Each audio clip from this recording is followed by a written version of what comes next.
What's up, guys? Welcome back to the Swolemates podcast. And I'm today not Alyssa. Yeah, he's not Alyssa. I'm not. Prettier. I should say more handsome. Right. So yeah, we have Coach Nick here. Nick is Alyssa and I's trainer and mentor as well. Alyssa's at work, so before you ask, Alyssa's at work. She wanted to be on, but she couldn't today. Now, we wanted to have Nick on and talk about a bunch of great things. He's really helped Alyssa and I, like, within our relationship, and then also just helped us a lot grow a lot physically and mentally.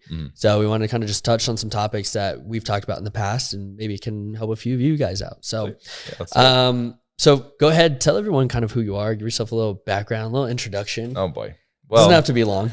Joe talked me up more than you probably should have, but my name's Nick. I've been a coach for almost a decade now. Been doing this thing for almost 10 years. And through that time, I've, owned my own gym. Was like my first real business was like brick and mortar gym that I opened up when I was 21. Yeah.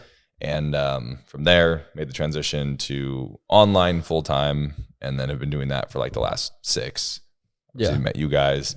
And from there, I've just learned a lot of lessons the hard way. My entire life, I've always been stubborn and did things my own way and always got fucked up from it. And just from that, produces wisdom. Right? Wisdom's the lesson that you needed after you've already needed it. So unfortunately, that was how I developed my wisdom. Right.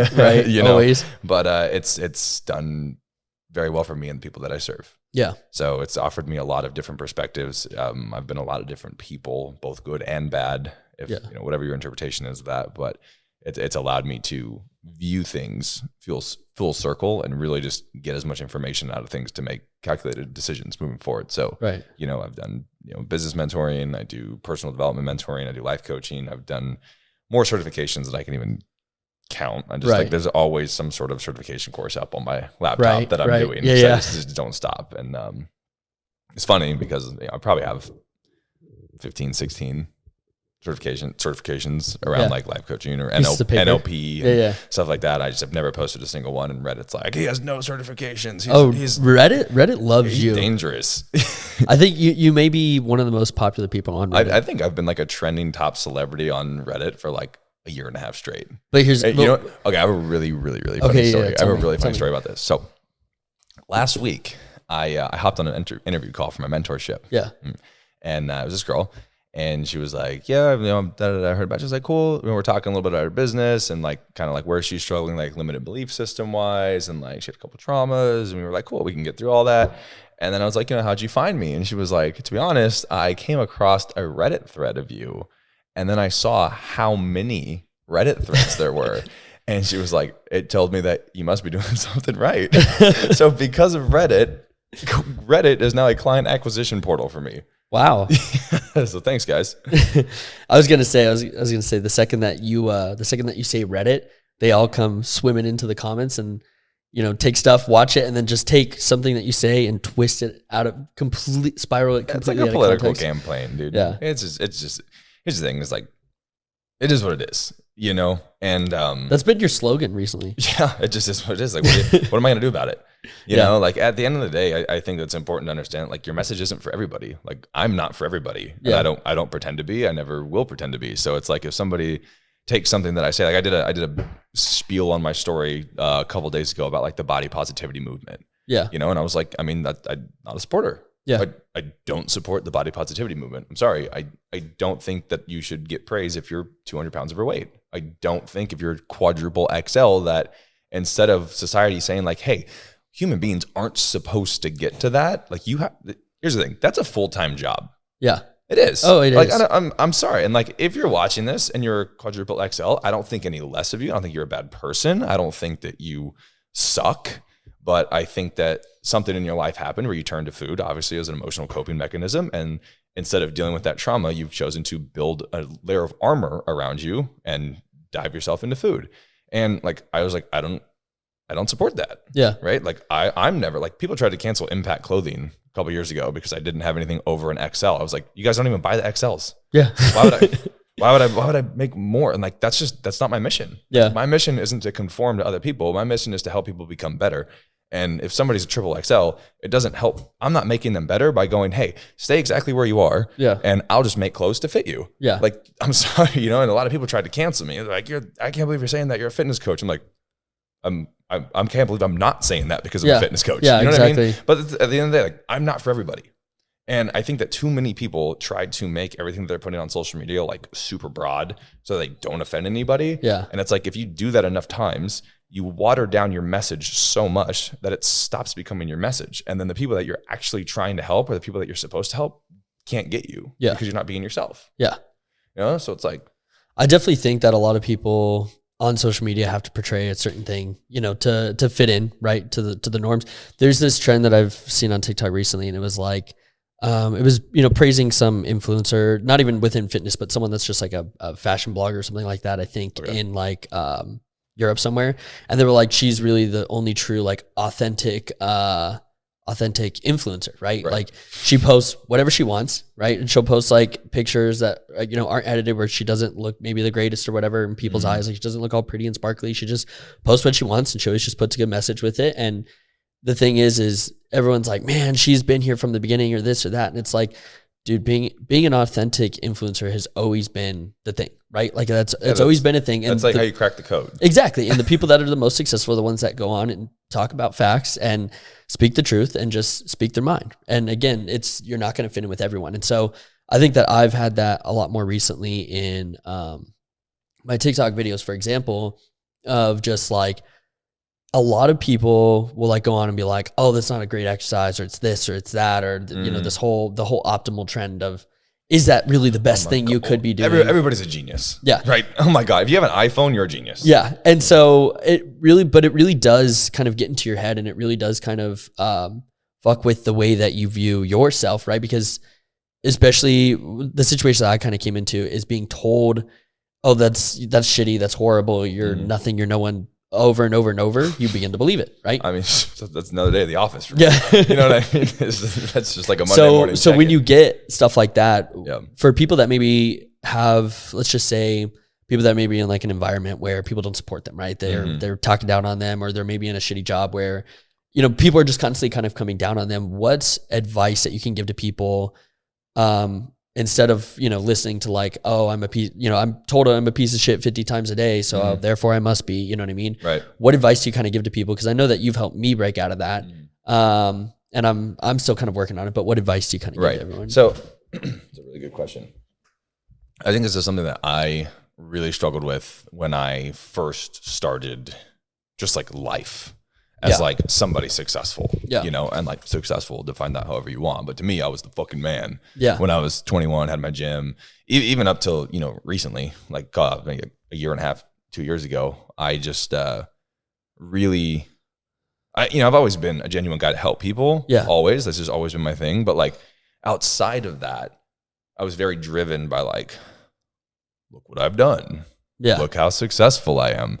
And when somebody would tell me that like I was a piece of shit or something, I'd be like, what? Fuck you. Like it would just, it would spiral me. Yeah. Because I was like, you know, and it was a lot of trauma fear-based. Yeah. Because I was like, you know, I'm not worthy unless I'm being successful, unless I'm making more money, unless I'm crossing all these boxes off, then I'm not successful and I'm not worthy. So somebody to come in and tell me like, fuck you, you're a piece of shit, was like triggering like this fucking 7-year-old boy in myself to like defend myself and yell and all this stuff. And it was like, when I finally paused and was like, why does one random person that I don't even know, right? They have no profile picture. They're not following anybody. Nobody's following them. It's private. Yeah. Right. It's like, fuck you, Nick 87 is the username, right? Like it's just like clearly somebody made a fake profile to hide and talk shit. I'm like, why am I always picture somebody like at home in like pajamas with a blanket, just like typing on a computer. Like this will get just them. Like typing. Like this will get them. Yeah. You know. Yeah. And like that helped me a ton. But it wasn't until I went back and like really was like, why is a random stranger like derailing me to this point? Yeah. Like, and if I'm gonna let somebody do that, like I'm not the one in control of my life. I'm not the one like these people have more power than me. I don't even know them. Right. And I was like, well, I don't like that. Yeah. You know, like that kind of sucks. And I think a conversation I had a long time ago, I think it was Russell Brunson said this, was for every like 1 to 200 people that love you, if you need to have at least 1 to 5 people that hate you. Yeah. And if you don't, then you're just not marketing yourself hard enough. Yeah. And your message is not a priority. Your advertising is not a priority. So like to circle that back and answer your question, like what to tell people if people are like telling them they're a piece of shit, like good. Yeah. You know what I mean? Like if somebody tells you that you suck, or somebody feels the need to go out of their way to be like, how dare you post this? Or like, I can't believe you said this. You suck. It's like, well, I obviously did something that is in the line of polarity. Yeah. And polarity is where you help people have breakthroughs. Like polarity is where you change. Polarity is where you make money. Truly. Yeah. Like that's where the wealth goes, is doing things so off of the normal spectrum that people either hate you or love you, because you either inspire them or you trigger them. That's the difference. Like that's polarity. Yeah. Right. And other people's emotions are not my problem. Right. Like that's not my responsibility. Right. If I tell you like, hey, you're poor because you're focusing on this, and somebody's like, how dare you say that? I'm like, or somebody goes, I'm not kidding, I had a conversation about this last night in my DMs. Talked about bringing impact back, and this girl was like, how dare you do this? Like, I'm poor right now. Like, she was joking. Yeah. And I was like, went coach mode. I'm like, what do you mean you're poor? You know? Yeah. And she's like, oh boy. And we talked a little bit, and she was like, well, you know, like, I'm a mom, I've got 3 kids, like the income's not the best. So, like I need to like make sacrifices. And I was like, well, here's the problem. You're focusing on bringing things down. Yeah. That's why you're poor. Cause it's like, oh, if my living expenses are $6,000, I can only get that down to $6,000. Yeah. So if we focus on, I need to make sacrifices, then we're going to stay down here. But if we focus on, well, my living expenses are $6,000, how do I get to $16,000? Yeah. How do I get to $26,000? How do I get to $36,000? Yeah. It's like when you focus on going up instead of trying to keep yourself down, you realize that was a concept to me that was like, oh my, like blew my mind. Oh yeah. I'm pretty sure I got that from Grant Cardone. Yeah. Like I listened to him say that and I was like, well, that makes so much sense. Yeah, it's well, because like so obvious. And that's literally something that I hear like all the time, right? And you know, I've had this like happen with clients in the past where they're just like, oh, like, you know, I don't want to do in-person training or anymore, or this or that. You know, it's just I'm trying to budget my expenses and whatnot. And I know exactly what you're talking about, because that's what I used to do. Yep. Right. That's exactly what I used to do. And I remember we used to have those conversations, right? Because one of the breakthroughs that I definitely had in the past, probably like 6 to 8 months ago, was kind of just the one, I think that we had talked, and I was so frustrated. I think I was working at Melting Pot or whatever. It was probably like 10 months ago. And I was working at Melting Pot and I hated it. Right. And I was just like, and I went all into like the online coaching, and instead of trying to, you know, bring my expenses down and trying to spend as little as possible, it was kind of just, well, let me just make more money. Right. Right. And that's it. Like you crack the code. Yeah. You know, and people just, they like can't grasp that can be a potential reality. So instead of somebody sitting there, like, cause we struggled with this with you for like a year. Yeah. A long time. Of like, Joe, I was so fixated on money. Yeah. And just for those who don't know, like Joe was very fixated on money. He was very scarcity, and he would have like a really good 2 months of business, and then he would self-sabotage. Yep. And then he had like 2-3 months of good business, and then he would self-sabotage. And it wasn't until it clicked like fully of just like, man, money's not real. Yeah. Like money just comes as a byproduct of being myself and helping people and doing what I was put on this earth to do. And when you have that money, dispersing that out to people, like we've got a videographer right here, we got a videographer right there. He's on his phone texting right now. He's texting on the job. We're gonna have to pull his salary. Well, like we got a whole crew of people here now, you know, and it's like, it's because you finally were like, okay, like I actually can do this. And then you did do this. And like now you're doing it 20K plus months. And like that's fucking incredible. Yeah. You know what I mean? Because now you're able to give other people jobs. Like you're blessed so that you can be a blessing for other people. And I think people just focus too much on like, well, and this is where I struggled a lot too when I first started.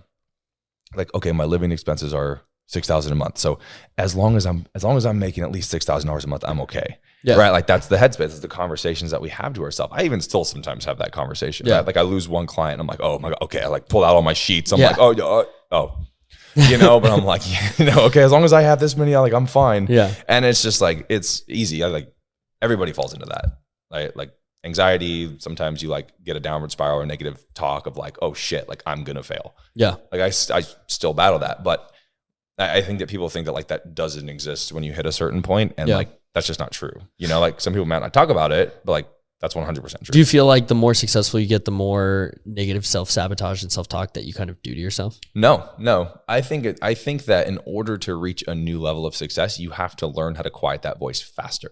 Yeah. I think that's the only difference. Yeah. Because like I still have probably the same amount of conversations about that every single week, but the difference is how fast I'm able to get myself out of that state. Okay. Right. Yeah. Because like usually sometimes it would last me like 2 to 3 days, and now it lasts me like 2 to 3 minutes. Yeah. You know, so it's like I've gotten that much more time back in my week because it's like, you know, like I've been doing this for 10 years. Like, yeah, I've been through all the shit, all the suck. I've been through the social media backlash. I've been through one-sided stories. I've been through so many bad seasons, and like I'm still here and back better than ever. So it's like I feel like eventually, after you get the shit beat out of you enough times and you still are breathing, then you're like, I got this. Yeah.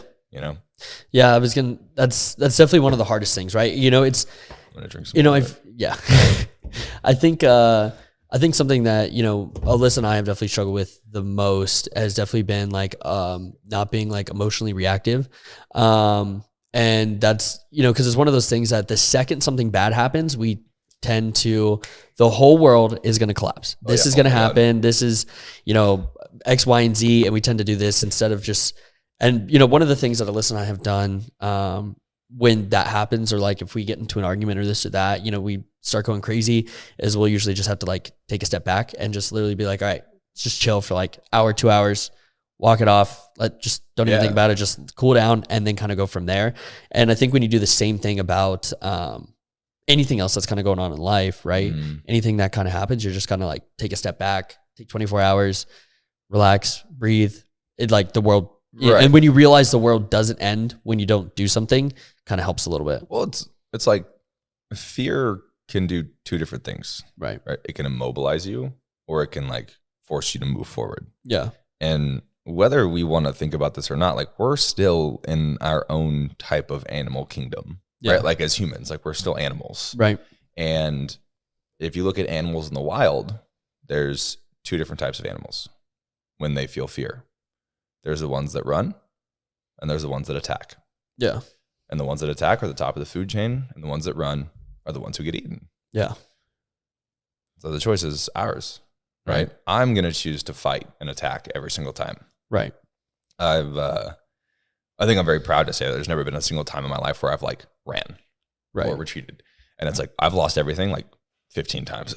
Yeah. You know what I mean? Yeah. Like I've lost everything 15 times. And like, I actually just had another conversation with my buddy Matt. I don't know if you know what's going on in crypto right now, but like everybody's losing everything. Yeah. Right. And like one of the main exchanges that we have all of our money on is like bankrupt. And they're like, sorry.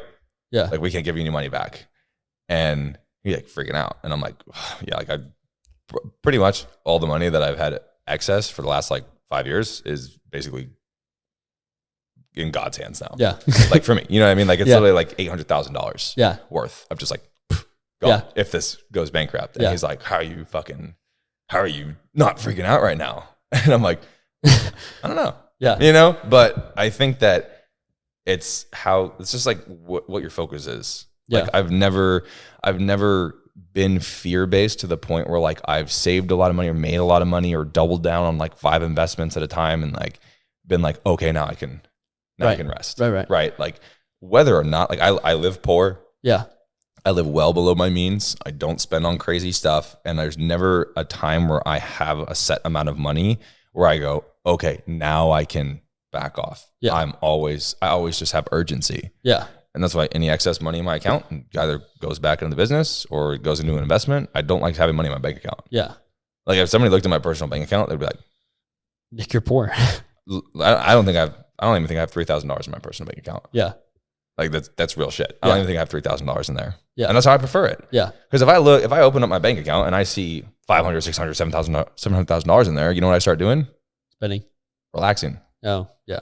I start relaxing. I don't spend. I'm frugal. I really do. Yeah. I really am. Like I start relaxing. Yeah. It stops becoming, we need to grow. It stops becoming, we need to help more people. It stops becoming, how do we get more leads? How do we sign more people? How do we get add-ons? How do we create more content? Right. Like it just becomes, oh, we got money. Like, let's sit back. Let's relax. Let's plan a little bit. Right. That's the retreat. Yeah. That's the, oh, I was scared and now I'm comfortable. So I'm going to let off the gas. Yeah. Like I could lose, and I've lost everything multiple times, unfortunately, from being an idiot. Yeah. But I'm very confident that I could lose every single thing that I own tomorrow down to $0 in my bank account, and I could make it all back in a year. Yeah. I'm very confident about that because like my life doesn't change whether or not I'm making that amount of money or not. And I think that was also something that helped me click too. Is just like, okay, if you wake up and your bank account's empty, I mean, like, what would you do? You just go back keep, to work. Yeah, you just keep doing exactly what you're doing. Yeah, all right, back to work. And when you realize that, you're kind of just like, okay, yeah, money's kind of just doesn't really exist. You know what I mean? Money is just value. It's like a perception of value. It's literally a concept. You know, like money's literally not real. It's only real because we say that it's real. Like we could say like, okay, for my mic stand, I'm using like a fucking IKEA drill. Like I'm tall, all right? Yeah. But it's like one day we could say like, hey, this is now what we use as like the metric of value. So you're like, hey, Nick, will you mentor me? I'm like, yes, for 18 boxes of power drills. Yeah. You know what I mean? And it's like, people would be like, oh, wow, that's so expensive. It's just because our concept around what we're trading is different, right? Yeah. Like money is what you give, value is what you receive. And people worry too much, like, I don't have the money to give. And it's like, then be more valuable. Yeah. And you will have more money. Money follows value. So for people that are in the situation of like, okay, there's a hair right here. It's just bugging the shit out of me. I can't even look at you. I just look at it. All right, go. For people that are in the situation of like, because I feel like I hear this all the time, right? Oh, like I want to do X, Y, and Z, but I just can't afford it, or this or that. What's like one thing that you can tell those people that'll, you know, hopefully kind of change that perspective on it, right? Where it's like, oh, like I want to do, let's just say, for example, mentorship or online coaching. Oh, I want to do mentorship. Oh, it's $3,000 a month. Oh, I can't afford that, right? And they, you know, and even if they break down their expenses or I only work one job or this or that, like for maybe someone who is truly trying, right? Truly trying in the sense of like they're working multiple jobs or they're trying to figure out this or that, you know, saving expenses, whatever it may be. What's something that you can hopefully tell them to maybe kind of change their perspective to? Well, yeah. So like if somebody, and like I'm probably going to get like canceled for this. It's like if somebody pops up to me and they're like, Nick, I really like want to work with you as a mentor. Right. And like, for those of you guys who don't know, like a mentorship with me is like, I do literally everything. Like I do everything. We do like personal development, we do life coaching, we do NLP, we do business scaling. We do like, we do literally everything. Like whatever I can do to help somebody is like, that's what I do. Yeah. We hop on calls every single week. And like my time is an extremely valuable commodity. Like it's super valuable to me. Right. So like, yeah, if you want that, like I know what I can provide for people. I know how I can grow you. I know how I can help you with business. So like that costs money. Yeah. And when people are like, oh, I can't afford it right now. I'm like, that's exactly why you should do it. Yeah. Like what do you know what I mean? Like isn't that why you're on the call? Yeah. Because you aren't in a position that you want to be in. Yeah. You know, and I think that we're like, oh, I get this with fitness coaching all the time. Like, oh, I want to wait until I can like do this for X amount of time first, and then I'll sign up. I'm like, the fact that you can't do that is why you should sign up. Yeah. People think that like, oh, I need to get the results that I would get with a coach first before I get a coach. And it's like, no, you get a coach to get the results that you want to get. Yeah. So when people are like scared to make an investment on somebody who's going to help them improve their lives or help them be more valuable or help them, I mean, honestly, I think fitness coaching is one of the most important things on the planet. Yeah. And, you know, again, that's why it's such a big business that everyone is trying to tap into. It's booming. It's ground one of anything you want to do consciousness wise. Yeah. Right. Like you can't elevate your mind. You can't get into an emotionally sound spot if you're struggling with your physique. Because it's such a baseline foundational thing that you have to have in order to build everything else off of. Yeah. So people are like, I just can't afford it right now. I'm like, dude, you can't afford to not do this. Like, how much time do you think you have on this world? It's like, it's just beyond me. Yeah. Like I'm over here stressing out like, fuck, dude, I only got like 80 years left max. You know what I mean? Like, I'm like, I don't know how I'm going to get everything done that I want to get done. Yeah. And people are like, I'm going to wait until next year. I'm like, for what? Yeah. You know? And like, usually what I'll tell people, I'm like, there's two futures that you can choose right now. You can either make an investment in yourself that is, actually, let me say the other one first. You're either going to keep doing exactly what you're doing and keep experiencing the same exact experiences over and over and over again and saying, oh, I have bad luck. Yeah. Yeah. Or you're going to make that investment in yourself. And people always say like, oh, man, like, I don't know. Like, I'm sure you get this all the time. Like, it's a lot of money. Yeah. Or like, I don't know. That's a car payment. Right. It is. Yeah. It is. Yeah. You care more about the body you drive instead of the body that you live in. Yeah. Tell me whose priorities are messed up. Right. And it's like, if somebody, like if you're going to invest in yourself, in like a coach or a mentor or anything like that, like if you're going to invest in yourself, that investment needs to make you go, because if it doesn't give you that, ooh, then you're not going to change. Yeah. You're not going to commit to it. You're not going to say like, okay, I'm spending this. Like I need to go all in on myself. Yeah. And it's like, that's the secret. People are like, how dare you charge what you charge? Like my friend, Amanda Bucci gets this all the time. She does like tens of thousands of dollars to work with her for the year. That's awesome. Good for her. Yeah. Right. Like people pay that and she changes people's lives. Yeah. Love that girl. She's an amazing woman. People hate her because they go, you charge so much. You're a con artist. I'm like, how are you a con artist if somebody's in the position to spend that money and then they improve? Yeah. And they think that their investment was worth it and they got a return. Like, who the hell are you to put a value on somebody because you don't understand what you can actually accomplish if you were to make that investment and go all in on yourself? Well, and a lot of people forget, like, you know, the time that's spent, your 10 years of coaching, right? Mentorship, fitness coaching, all that stuff, owning a gym, business, all these different things. All of those tie into, what you offer and what you provide, right? Which is why your time is so valuable, which is why things get expensive. Like the longer you're in the business, right, the more expensive that things. But here's the thing: it's not expensive. It's just the more value you have. Yeah, well, exactly, and that's why I'm saying, like, value is money. That's it, right? So let's just say this: if I say, hey, it took me probably 8 years, I would say, from like when I first started working for myself, it took me 8 years to like do 7 figures, right? Do my first 7 figures, and like. If I had learned and knew if I just wasn't a cocky asshole and actually just hired a mentor, I don't even know where I would be right now. That's okay. But it's like, if what I did in 7 years, now I have an additional 3 years of experience on top of that. Yeah. And if what I've learned in these last 10 years can make what I did in 7 years, you do it in 1, how valuable is that? Yeah. Because for me, time is my most valuable resource. So if I can save you 6 years to get you to where I was, there's a lot of value behind that. But people freak out and get triggered by cost, but it's only because they don't see themselves as that valuable, so that they can't even perceive that another human being could be that much more valuable. And the only reason they get triggered by that is because they think that money is the metric to measure value. And value is the metric to measure money. Let that one sit on the top of the stove and sizzle for a little bit. Yeah, I was going to say, for sure. Now, so we kind of talked about business and all that stuff. Right. Diving more into kind of the relationship-based stuff. Okay. Because that's kind of what we try and do. If Alyssa was here, it would have been Swolemates. great. Yeah, exactly. It makes sense. Exactly. I mean, you've gone through relationships. I mean, you've gone through a lot of shit, right? Yeah, that's what they tell me. That's what they tell me. If you could kind of summarize one important thing. I mean, I think one of the biggest things that you taught Alyssa and I was kind of just effective communication.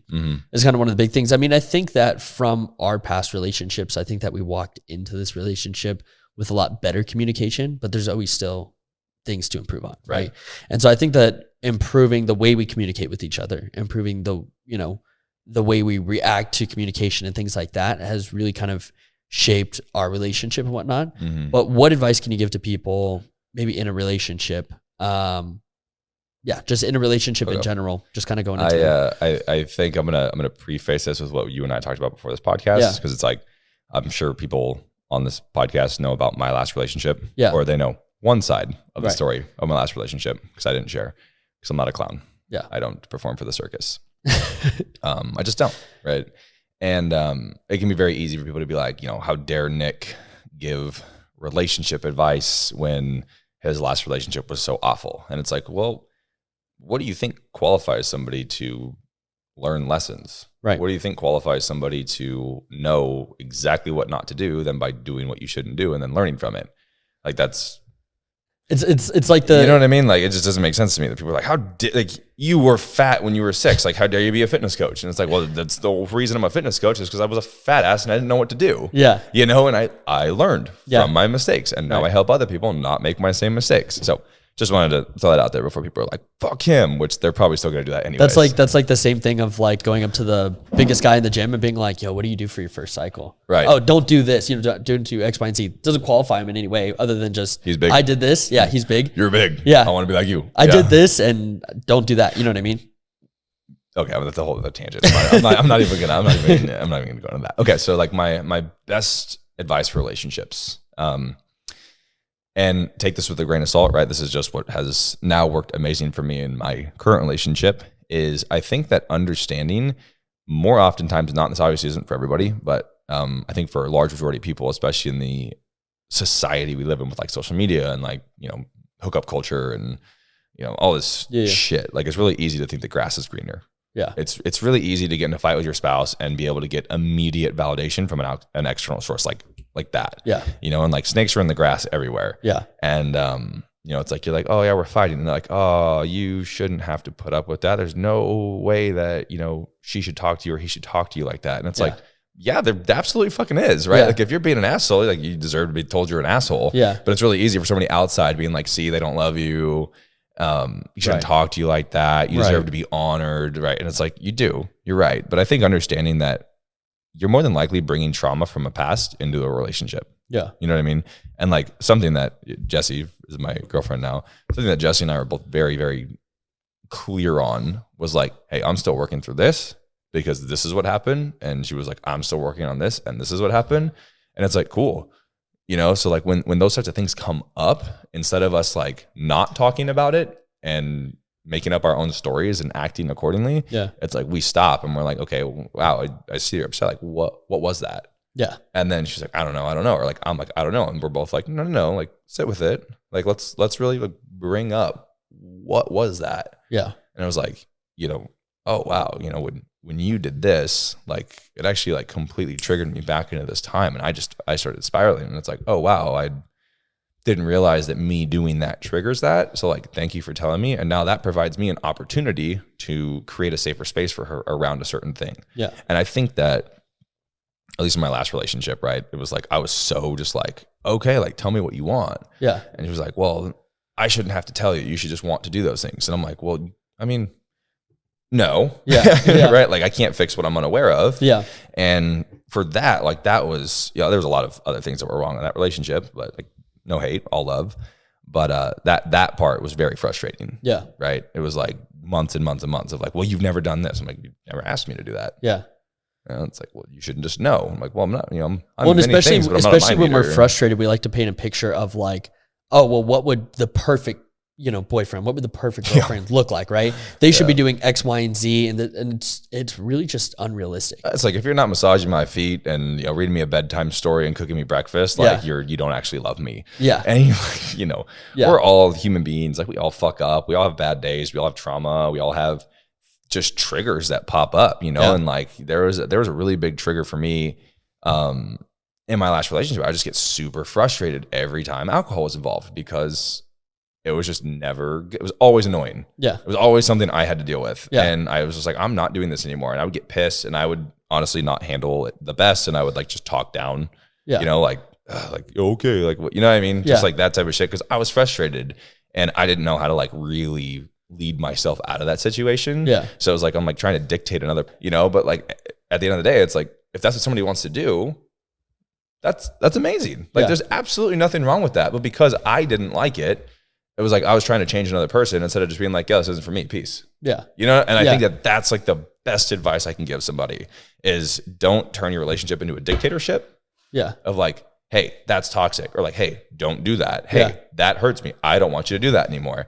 Instead of just saying like, hey, when you do that, it makes me feel this way. It triggers this. And if they don't respect that, leading yourself out of the relationship. Yeah. Instead of holding on to the potential of what you think it could be. Right. Because that was where my downfall was. Right. It was like, it could be this. It could be so much better. And like, don't get me wrong, there were many amazing parts of that relationship. There really were. But there were more bad. Yeah. What about for someone maybe in a, maybe just getting over a breakup, or someone who's had a toxic relationship or something like that, dealing with those types of things, right? I think so. And this is something that I think Alyssa and I talked about in, I don't know if we ever talked about this on the podcast, but this is something that, I kind of held with my last relationship, right? I literally, like with my ex-girlfriend, I had, I broke up and I just wanted to be single, basically. Like that was the reason why I kind of did it, is I was just kind of like, well, I'm getting a lot more attention now, right? Because at the time I was just getting into kind of like fitness, kind of getting into social media and stuff like that. So I was getting a lot more attention. So I was kind of like, okay, like this is kind of where I want to go. And I kind of just broke things off and just kind of like left. And then after I left, I was like, it's not better over here. Like being single and doing this and the hookup culture and whatnot, like I don't enjoy that. So then trying to go back into it, and then I went back into it, and then I reminded myself of all the things that I hated, right? Of like, so anytime something happened, instead of anytime something happened, like talking to my ex again, I was just kind of like, oh, like that pisses me off so much, right? That pisses me off so much. This is why I left, right? Exactly. So I kind of just kept doing that. And then over time it became like, well, you piss me off, but like, I want to like almost like piss you off too. So then I became the toxic one, and I became the one trying to control everything. I think that, just to pause you real quick, I think that people in general like abuse the word toxic. Yeah. Like, it's like, oh my God, he's so toxic. Oh my God, our relationships are toxic. It's like, really what we're trying to say is like, we're wounded. Yeah. And like when you look at an animal, like if your dog had like a massive gash on his leg and you're trying to get to him, he's probably going to growl. Yeah. Right. He's probably going to bite. He's probably going to act out of his character because he's wounded. Yeah. We are, just like I said earlier, like animal kingdom. We are still animals. Yeah.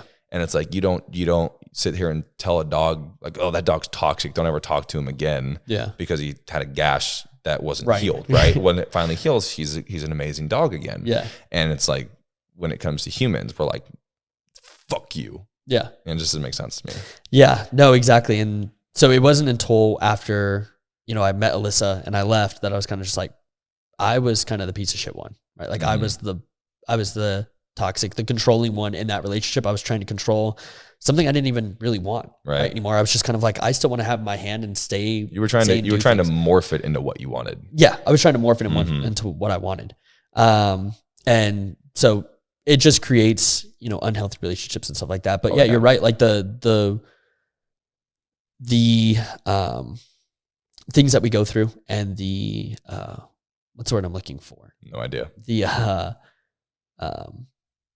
You said it earlier. The trauma. Okay. Yeah. That narrows it down. the trauma that you go through, definitely kind of like shapes how you are. But again, just like just like what you were saying, you have to kind of like, you have to make mistakes to kind of like realize what to do and what not to do, right? And to kind of like grow from them, right? Like, and to this thought of being completely perfect. And I know that it's something in business, for example, that stressed me out. Like anytime I made a mistake in business, I beat myself down because I'd look at other people my same age, right? And I'd be like, I bet they didn't do that, right? Right. And it was just kind of like, no, they probably did. And the reason why they are where they are now is because they've experienced it, right? And they've said like, oh shit, like, if you stick your hand over hot fire, you're like, wow, that's hot. I'm not going to do that. I was literally just about to use that as this. That's funny. Look at that. Great minds think alike. I lost it. I had something. Damn. Took your flame. I had something. What were you saying? I was just saying like, once something happens, you're kind of like, no, that doesn't excuse like, oh, I could go out and make a mistake and like, just come back and be like, oh, well, like now I did it. Yeah. Like now that I did it, it's okay. Like, it's okay. I learned from it now. It's just kind of like, but at the same time too, we make mistakes. Like that's literally, Adam and Eve, right? It's literally. Oh boy. Now we're getting religious. Okay. Hang on. Sorry. I think that like, if I had beaten myself up, if I really had beaten myself up for every mistake in my life, like I'd be bludgeoned to death. Yeah. Like I'd literally be dead. Yeah. Right. Cause I fuck up. There's probably at least one time a day where I'm like, fuck. Yeah. You know what I mean? Like, shit, I fucked up. Yeah. And like, we just don't think that fuck ups happen. And like, that's just like how people learn. Yeah. You know what I mean? Like, let's look at, let's look at doctors. Yeah. Right. Like, who do you think the very first doctor was? Like, what is this? Oh shit. Right. Like, he dead. Yeah. Right. And then eventually that doctor saved somebody's life. Yeah. And everybody was like, he's a wizard. Yeah. And he was like, well, there's actually like 37 carcasses back here that I fucked up on first, but now I can save people's lives. Right. And now I am going to, because then people started going to that. This is where qualifications come into play, right? Like, how are you qualified to do this, right? Like that doctor was like, I'm going to cut this leg off and see what happens. Yeah. Right. And then eventually he did so much random shit, so much that he got good. And other people were like, hey man, you're really good. Do you mind if I learn from you? Yeah. And then he was like, sure, this is what I do. And then they were done. And he was like, great. Here's a piece of paper that says I showed you what I did after I killed 45 people. Yeah. And then they go around waving this paper, right? Now, like, obviously, people can stretch what I just said and be like, he's saying go be a doctor. Yeah. You know, like there's obviously schooling and stuff that you need to have for certain things to be realistic, but I don't think you need qualifications to help people. Yeah. I think if somebody comes up to you in a relationship or like anything, like people go, how are you qualified to talk about trauma? So it's like, what if my partner comes to me with a trauma and I hold space for them and I help them through it and it betters our relationship? Like, you're just opening up about your experience. But that's my qualification. Yeah. Right. But if my partner comes to me and is like, I'm experiencing this trauma, and I'm like, go see a therapist. Yeah. Right. Like, you know what I mean? That doesn't solve But anything. that's where my issue is with that whole culture around that is like, if I can provide a space to help my partner, I'm going to do it. Right. And like the people that I help, the people that I serve, my clients that I have, like if they come to me for something, I'm going to help them. Yeah. Cancel me all you want. Lock me in prison. Yeah. You know, but just circling it back to relationships. I think it'd just be really easy to identify. This actually just goes way more broad than relationships. I think it'd be really easy to identify with who you've been and not who you are. Right. You know, because you're not what you've done, you're what you've overcome. Right. And that's where I think people need to focus. Yeah, because you can't like once something's done and it's happened, right? It's over, right? There's nothing you can do to change it, right? And so it's how you overcome and how you grow from that experience moving forward to be able to, you know, change and kind of go from that, right? You don't look at maybe you get let's just say you get into a relationship with someone who I don't know the situation I'm trying to create here. Maybe you kind of I don't think any of us do. Yeah. But I'm saying like maybe someone's done some things in the past. Some fuck shit. Yeah, some fuck shit. Okay. Some like really fuck shit. Really right? fuck like, shit. Like, you know, something happened and they like slashed tires and shit like that. Oh, okay. I was gonna go like shit. blew my dad type of. That too. Okay. That's also an option. Right. I didn't know. I mean, really fuck shit has a lot. But you're right. Tires. Tires. Yes. How do you, I think it's tough to, I think as humans, we always have our guard up, right? Because we're always scared to kind of get hurt, right? And that comes from, growing up and learning, when people actually do suck. Yeah. When I perform well, even though like I was the best player in the game, my coach still was mad at me. You know what I mean? Mm-hmm. Like you grow up and you go through all those things and then we start to kind of have like a guard up. And then as we go through relationships, those guards get bigger and whatnot. And at the same time too, you can't, like walking into something, you can't always have a guard up every single time. At some point that guard has to come down so that you can try again, right? Like that trust has to kind of go there. And I think your partner has to create that for you. Right. And it's like, you can't, just because you had a shitty experience at the doctor doesn't mean you can't ever say, I can't ever go to the doctor again. Right. I haven't been to the doctor since I was like 12 because I had a shitty experience at the doctor. Straight up. But like, if you're dying and they're like, oh, we're going to take you to the emergency room. I can't go. No. Right. Let me die. Like, yeah. Last time, Yeah. So it's like at a certain point, you do have to knock down walls. Right. And that comes with, again, creating a safe space. And but like it takes two. Yeah. Just like everything, it takes two. And like, this is something that I'm like beyond blessed to have like Jessie in my life. Yeah. Because Jessie has, that woman has so much knowledge. Yeah. It's just like, it's unreal. And she's so incredibly nurturing and so incredibly understanding, but also challenges me. Yeah. And like all of those things together is like, it's like you finally meet somebody and you didn't realize what you were missing until you find them. Right. And then it was like, wow, everything else now makes sense. Yeah. And like, I don't know if Jessie's the one. Right. But I know she's the one right now. Yeah. And that's what matters. But she has been so good. When we first started dating, like I was very, very closed off. Yeah. I was very surface level. I was very just like here up and didn't want to do anything here down. Yeah. And she would call me on it. Yeah. We would be kissing and she would stop and be like, "You're not even here right now." And I'd be like, "What are you talking about?" Yeah. She'd be like, I can feel that you're not present. Yeah. And that was like, then it started stressing me out because I was like, fuck, like, Jesse's a very powerful, very independent woman. Right. And it's like, it kind of was that point where I started getting stressed out. I was like, fuck, like if I don't shape up, like she's going to leave. Like she won't stay. She doesn't need to. Yeah. And that was wildly attractive to me, to be honest. Like she was just like, yo, like you're not giving me what I need. Like I will leave. Yeah.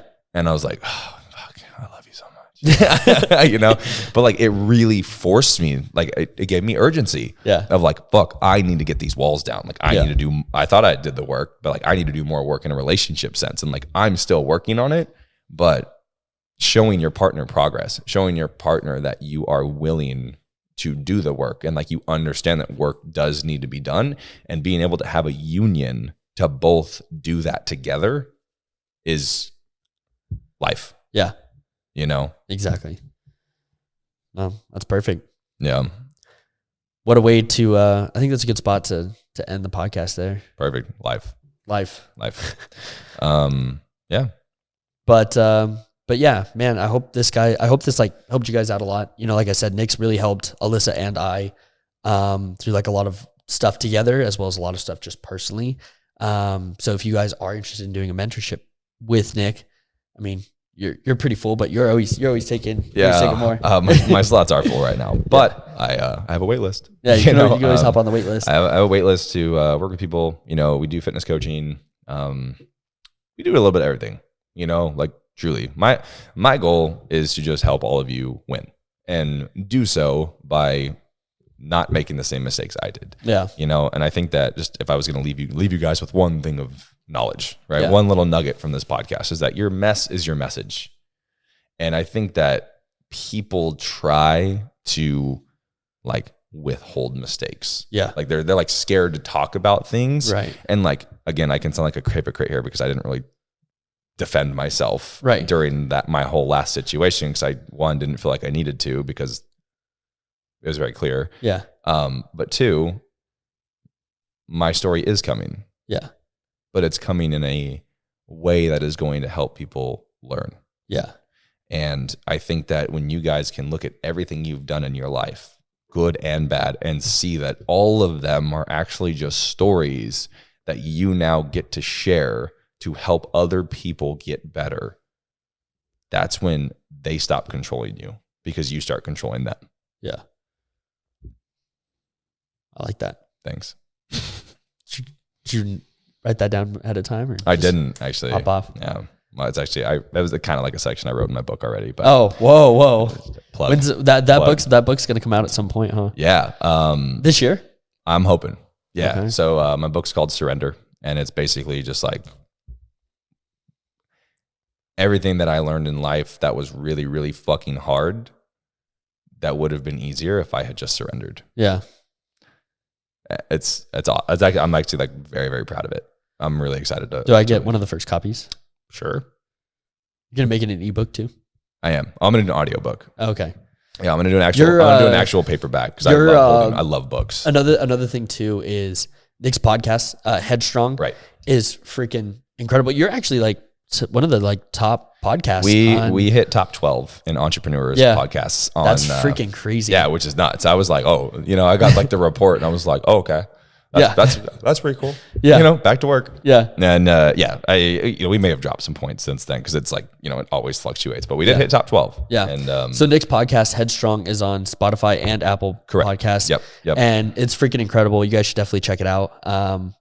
Like I said, I've listened to, I think, almost all of them. Probably not I haven't listened to all the recent ones, but interesting. But I've listened to all the ones, and a lot of them were like really, really strong. And especially in times where like I kind of wavered myself or like my own self thoughts, I would just hop into the car wherever I was going, and I'd just throw one of the podcasts on. And I'd just listen to it and just kind of digest it. And it was always one of those things where it's just kind of like, okay. And I would just kind of like recenter myself. Dude, that's awesome. And that's something that I feel like a lot of people kind of neglect, right? Is there is resources and there's information everywhere. Oh my God. Literally everywhere. I get DMs on the daily of like, I'm this old, this much body weight, I'm gonna weigh this much. What do I do to lose weight? And I'm like, dude, there's information. Literally type exactly that into YouTube and click enter. Yeah. There's literally information find stuff everywhere, right? And that's not the issue. The issue is that people always just want something like handed to them. So I just want to like, I know you're not meaning it this way, but I just want to like take this because I feel like some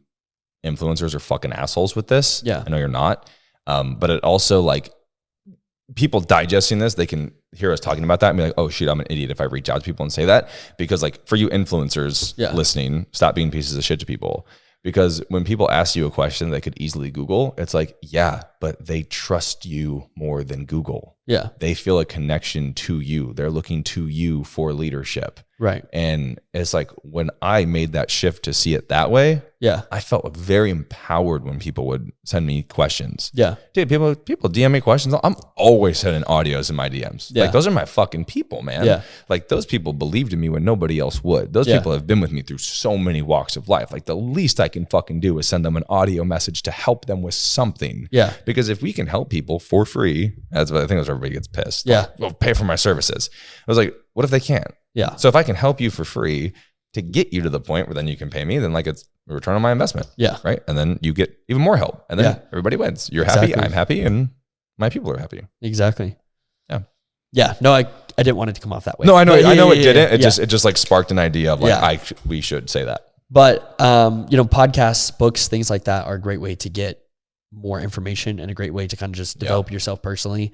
And I'm not a big book person. I'm a huge book person. I know you are. And I desperately want to be a book person. Just like, that thought of, with being an entrepreneur, everyone's just like, oh, I wake up at 5 a.m. I go do X, Y, and Z and whatnot. I don't wake up at 5 a.m. I can't. I'm trying to get myself into a better routine to be able to do that. But like, oh, dude, I don't know how the fuck people do morning routines. The morning routines that they tell me they do, I'm like, I always see it on TikTok and I'm like, man, that stresses me out. I would have made 10K already. Yeah. You know what I mean? Like, what the fuck are you doing for that long? Like, why are you waking up, taking a 30-minute meditation, reading for an hour, going for a 10,000 step walk, doing yoga, making matcha, doing it, right? And it's like, by the time you start your day, it's 3 p.m. I'm like, I'm done.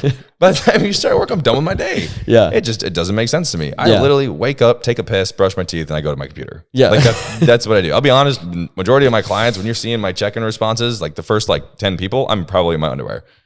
Like straight up. I put a shirt on, I put some water on my hair, and I'm like, let's get to work. Yeah. Now all my clients, they're checking in the morning, they're gonna be like, Nick's in his underwear right now. That's all right. Awkward. The value is there. Yeah. Yeah. Awesome. Well, before we keep rambling, we're going to leave it there. Thank you guys so much for tuning in. We will see you guys on the next one. I Knock Power, code Swolemates. You also have a code with New Ethics, right? I do. Yeah. New Ethics is a supplement company. I know Jason very well. He's actually a mentor of mine around like the fitness space. He taught me a lot about hormones and everything. So I work with their company. It's code NK. It's the supplements that I use for like hormone restoration for people. Okay. Or like hormone support. So I don't get canceled. Yeah. To support. What qualifies you? I don't know. Fucking dude, I got to be honest, another tangent here. I've probably spent in my career over $300,000 on like mentors, courses, like everything. Yeah, and it's like, because I've probably spent more money on my education than most people do in their college degrees.